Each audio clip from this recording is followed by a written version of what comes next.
प्रभो जे तुम चंदन हम पानी, जाके अंग अंग वास समानी। प्रभो जे तुम घन बन हम मोरा, जैसे चितवत चंद चकोरा। प्रभो जे तुम दीपक हम बाती, जाकी ज्योति बरे दिन राती। हेलो दोस्तों, मैं रोहित आर्ट्स क्लासेस से रोहित सर। कल हम आप लोग को सेटअप दिखाए थे और सेटअप में क्या क्या लगाए हैं उसमें सारा चीज दिखाए थे और कितना खर्च पड़ा है ये सारी बातें आपको बताए थे। और उसमें ये भी बोले थे बाबू कि कल से आपका वीडियो जो है पर डे आना शुरू हो जाएगा, तो आप जो है चैनल को सब्सक्राइब कर लीजिए। 9 to 12 जो है हिंदी संस्कृत आर्ट्स का वीडियो इस पर मिलता रहेगा। और अगर आपको कुछ स्पेशल अगर पढ़ना है तो आप कमेंट में कर जरूर बताइए। जहां भी आपको प्रॉब्लम होता है आप कमेंट करके हमको मैसेज करिए। कमेंट में आप लिखिए, कमेंट बॉक्स आपका है और मैं आपके कमेंट बॉक्स को देखूंगा और उसके हिसाब से फिर से जो है मैं आपको उस समस्या का समाधान करने का प्रयास करूंगा। तो जैसा कि आज जो है हम लोग बाबू नाइन्थ का हिंदी का जो है काव्य खंड शुरू करने जा रहे हैं। नाइन्थ का हिंदी का काव्य खंड शुरू करने जा रहे हैं, जिसमें नाइन्थ का हिंदी जो है उसमें पहला जो है काव्य खंड में कविता है। और कविता में पहला जो है रैदास के पद है। रैदास के पद है बाबू। तो रैदास के पद आज पहले हम लोग समझते हैं कि रैदास का परिचय थोड़ा सा, और उसके बाद जो है हम लोग रैदास का जो पद है, इसमें 2 पद दिया गया है, उसके दोनों के बारे में पढ़ेंगे और बहुत मजा आएगा। जहां आपको प्रॉब्लम हो आप हमको कमेंट करके जरूर बताइए, हम आपके समस्या का समाधान करेंगे। आशा करते हैं कि आपको वीडियो बहुत मजा आएगा। आपको इस तरह का वीडियो जो है पूरे यूट्यूब पर खोजने पर नहीं मिलेगा। तो चलिए आइए देखते हैं कि किस तरह से है ये। तो रैदास के पद है बाबू। रैदास के क्या छोटू पद है। तो रैदास का जो है हम लोग का 2 पद दिया गया है। रैदास का 2 पद है। पहला पद है प्रभुजी तुम चंदन, प्रभुजी तुम चंदन हम पानी।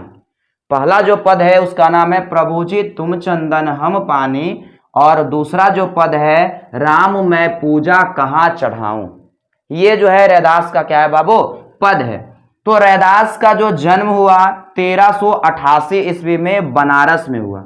ठीक है, अगर पूछ दिया कि रैदास कवि का जन्म कब हुआ तो बनारस में हुआ। और इनका मृत्यु जो हुआ 1518 ईस्वी में बनारस में ही हुआ।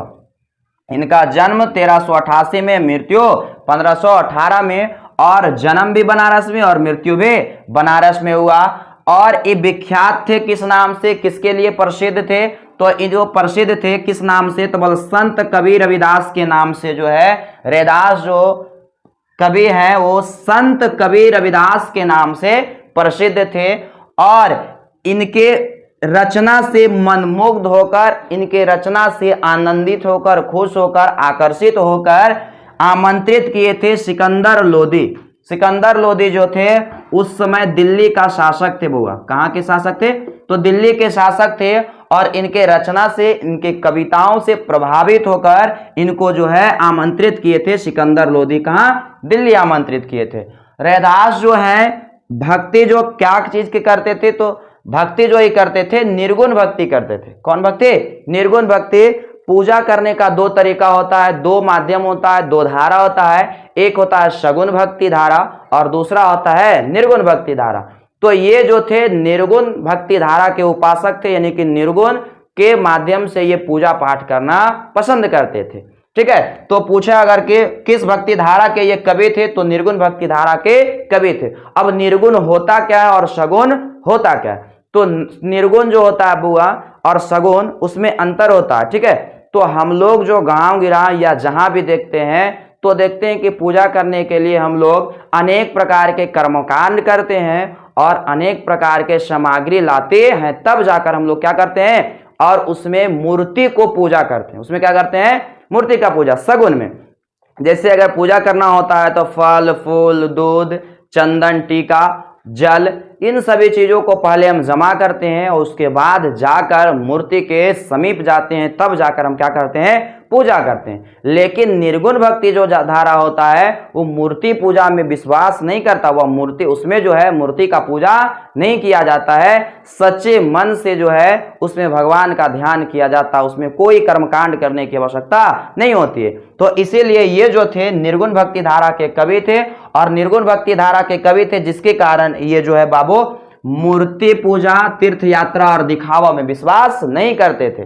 फालतू के जो कर्मकांड किए जाते हैं बल इनको जो है पसंद बिल्कुल नहीं था।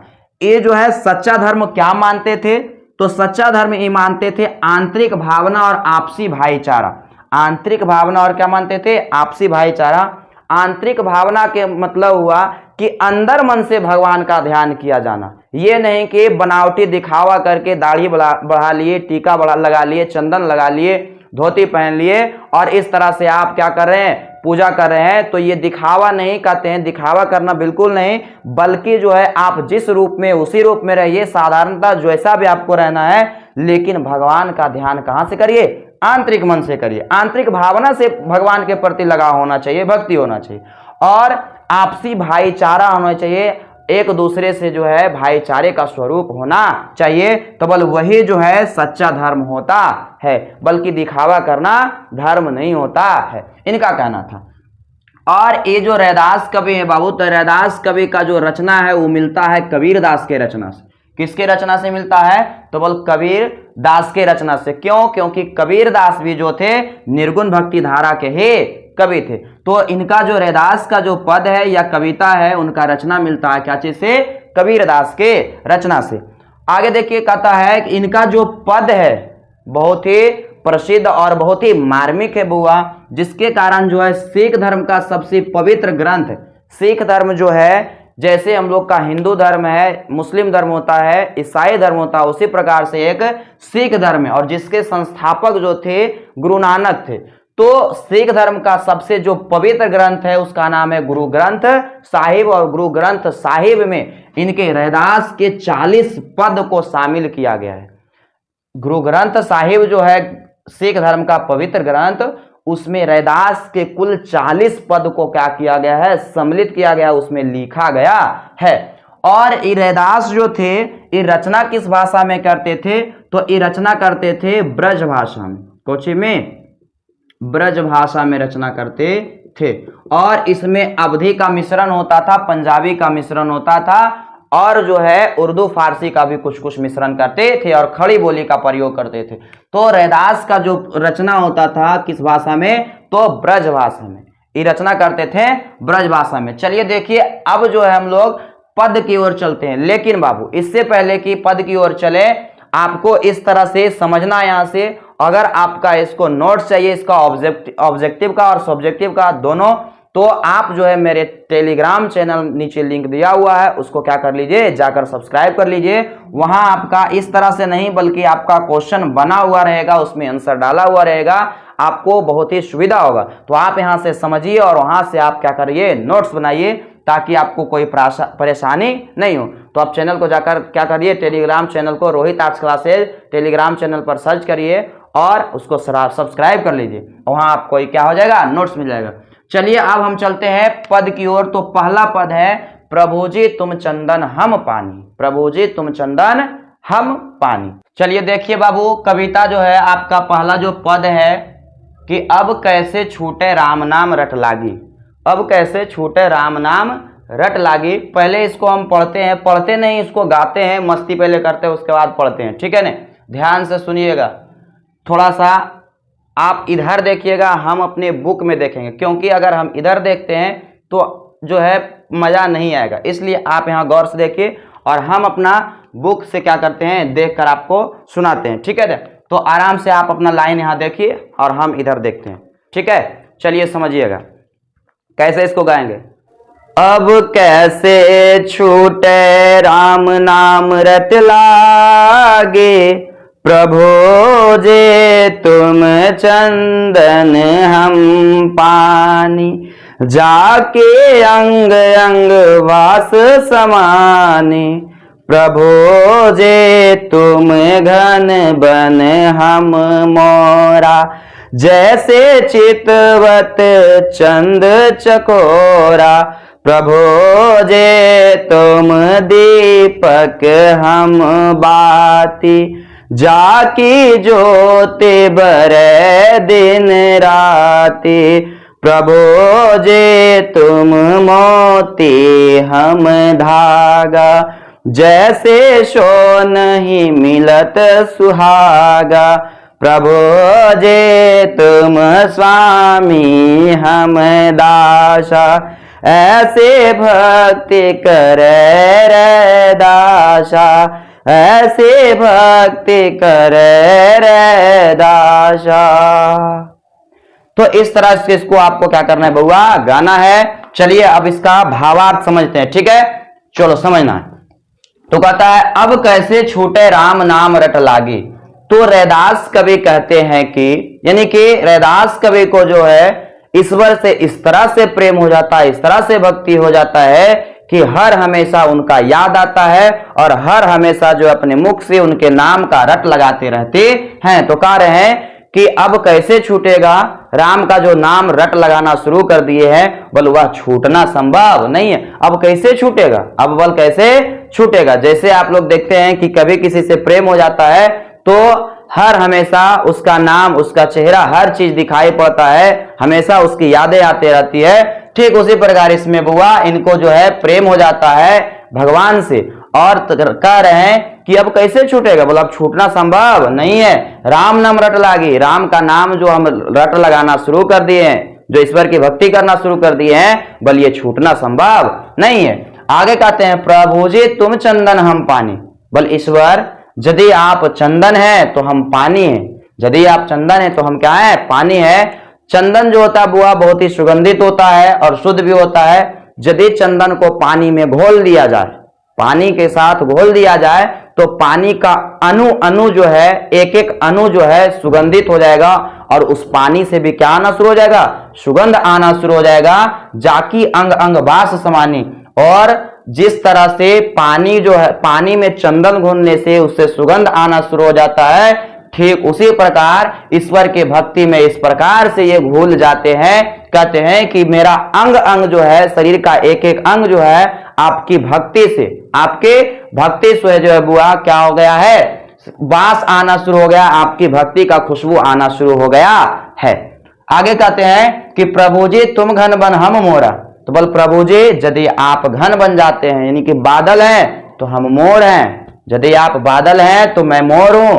जैसे चितवत चंद चकोरा, जैसे जो है रात्रि के समय में चांद को देखकर चकोर पक्षी खुश होता है, उसी प्रकार आप अगर घन बन जाते हैं, बादल बन जाते हैं, तो मैं जो हूं क्या करूंगा, खुश होऊंगा। मोर जैसे बादल को देखकर आनंदित होता है और बादल को देखते ही वह नृत्य करना शुरू कर देता है, आनंदित होकर खुश होता है। ठीक उसी प्रकार मैं आपके छवि को देखकर, आपके छवि को देखकर मैं क्या हो रहा हूं, खुश हो रहा हूं, आनंदित हो रहा हूं और नृत्य कर रहा हूं।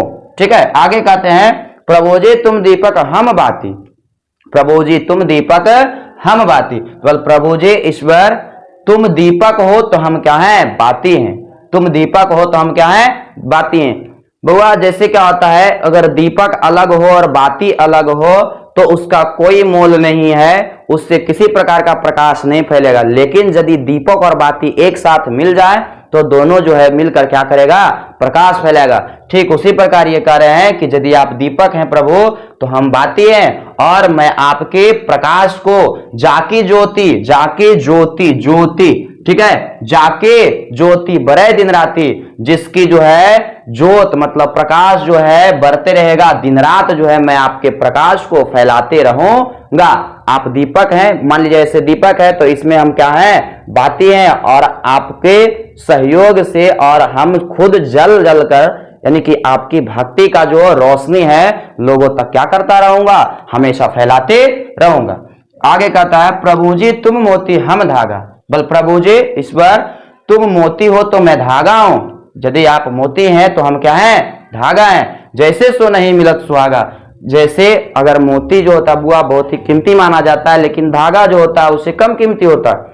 और जब तक मोती और धागा अलग होता है तब तक दोनों का जो है मूल्य जो है, कीमत जो है, वैल्यू जो होता है उतना नहीं होता। लेकिन जैसे ही धागा में मोती को क्या किया जाता है, पिरोया जाता है, उसमें माला बनाया जाता है, तो मोती का तो महत्व होता ही है, साथ ही साथ जो है धागा का भी महत्व बढ़ जाता है, कीमत बढ़ जाता है, उसका वैल्यू जो होता है, उसका महत्व जो होता है बढ़ जाता है। जैसे सोना ही मिलत सुहागा, जैसे जो है सोना यदि कच्चा होता है, अशुद्ध होता है, तो उसका कोई वैल्यू नहीं होता है। लेकिन जैसे ही वह सुहागा के साथ, सुहागा जो होता है एक क्षार पदार्थ जो सोना को शुद्ध करता है, तो जैसे ही सुहागा के साथ सोना मिलता है, ये क्या हो जाता है, चमकीला और बहुमूल्य हो जाता है। ठीक उसी प्रकार धागा जो कारण कि मोती, आप मोती हैं तो मैं धागा हूं, और आपके कारण मैं भी क्या हो जाऊंगा, आपके कारण मेरा भी महत्व बढ़ जाएगा, वैल्यू बढ़ जाएगा। आगे कहते हैं प्रभु जी तुम मोती हम धागा, प्रभु जी तुम मोती हम धागा। देखिए ये वाला रिपीट हो गया है पंक्ति हुआ, ठीक है ना, तो कोई बात नहीं, आप समझिएगा कि पंक्ति जो है रिपीट हो गया है, कोई बात नहीं, समझिएगा। आगे कहते हैं कि प्रभु जी तुम स्वामी हम दासा, ऐसी भक्ति करे रे दासा। ठीक है, तो समझिएगा। तो कहते हैं प्रभु जी तुम स्वामी हो, यदि आप स्वामी, हम जो है आपको स्वामी के समान मानते हैं। स्वामी मतलब होता है मालिक, और दासा मतलब होता है दास, नौकर, सेवक। तो आपको हम एक मालिक के समान मानते हैं और अपने आप को दास के समान मानते हैं, नौकर के समान मानते हैं। और मालिक नौकर का काम होता है उसका कि हर हमेशा अपने स्वामी का क्या करे, बातों को माने और उसका हर तरह से सेवा करे, मदद करे। ठीक है, ऐसी भक्ति करे रे दासा, रे दास कभी ऐसी भक्ति करते हैं। या जो है अपने आप को दास के समान मान रहे हैं और ये ईश्वर को स्वामी के समान मान रहे हैं, मालिक के समान मान रहे हैं, और हर तरह से इनका क्या करना चाहते हैं, सेवा करना चाहते हैं। इस कविता में ईश्वर की भक्ति और रैदास की जो भक्ति, ईश्वर के प्रति जो भक्ति है, उसके बारे में वर्णन किया गया है। तो आपका ये पंक्ति क्या हो गया, कंप्लीट हो गया। अगले पंक्ति जो है अगले वीडियो में देखेंगे। तो चलिए, थैंक्स फॉर वॉचिंग। अच्छा लगा होगा तो लाइक, सब्सक्राइब और शेयर करिए, और अधिक से अधिक क्या करिए, सभी जगह भेजिए। और चैनल को सब्सक्राइब करने के साथ साथ यदि आपके विचार आ रहे हैं, कुछ अगर इसमें लग रहा है कि सर और कुछ सुधार किया जाए, तो अपने विचार जो है कमेंट बॉक्स में जरूर दें। ठीक है, ताकि हम उसको सुधार पाए। चलिए, अगला पार्ट में आपका अगला पद जो है बताया जाएगा, इसी तरह से गाया जाएगा, समझाया जाएगा। ठीक है, थैंक्स फॉर वॉचिंग।